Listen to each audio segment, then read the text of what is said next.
اور پرندوں کو ان کا مسخر کر دیا، اور ان کے لیے ہم نے لوہے کو نرم کر دیا کہ کشادہ زرہیں بناؤ اور کڑیوں کو اندازے سے جوڑو، اور نیک عمل کرو، جو عمل تم کرتے ہو میں ان کو دیکھنے والا ہوں۔ اور ہوا کو ہم نے سلیمان کے تابع کر دیا تھا، اس کی صبح کی منزل 1 مہینے کی راہ ہوتی اور شام کی منزل بھی مہینے بھر کی ہوتی۔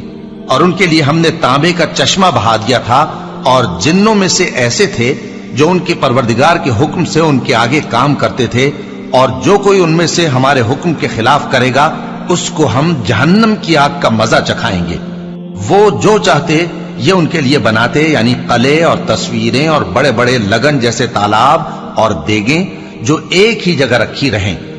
اے آل داؤد، شکر کرتے رہو، اور میرے بندوں میں شکر گزار تھوڑے ہیں۔ پھر جب ہم نے ان کے لیے موت کا حکم صادر کیا تو کسی چیز سے ان کا مرنا معلوم نہ ہوا مگر گھن کے کیڑے سے جو ان کے عصا کو کھاتا رہا۔ پھر جب وہ گر پڑے تب جنوں کو معلوم ہوا اور کہنے لگے کہ اگر وہ غیب جانتے ہوتے تو ذلت کی تکلیف میں نہ رہتے۔ اہل سبا کے لیے ان کے وطن میں ایک نشانی تھی، یعنی 2 باغ، ایک داہنی طرف اور ایک بائیں طرف۔ کہا گیا کہ اپنے پروردگار کا رزق کھاؤ اور اس کا شکر کرو، یہاں تمہارے رہنے کو یہ پاکیزہ علاقہ ہے اور وہاں بڑا بخشنے والا مالک۔ تو انہوں نے شکر گزاری سے منہ پھیر لیا، پس ہم نے ان پر بند توڑ سیلاب چھوڑ دیا، اور انہیں ان کے باغوں کے بدلے 2 ایسے باغ دیے جن کے میوے بدمزہ تھے اور جن میں کچھ تو جھاؤ کے پیڑ تھے اور تھوڑی سی بیریاں۔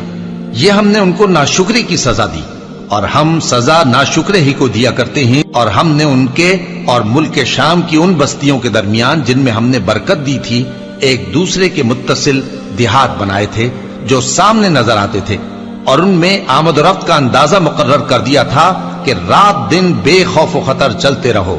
تو انہوں نے دعا کی کہ اے پروردگار ہماری مسافتوں میں دوری پیدا کر دے، اور اس سے انہوں نے اپنے حق میں ظلم کیا، تو ہم نے انہیں نابود کر کے داستان بنا دیا اور انہیں بالکل منتشر کر دیا۔ اس میں ہر صابر و شاکر کے لیے نشانیاں ہیں۔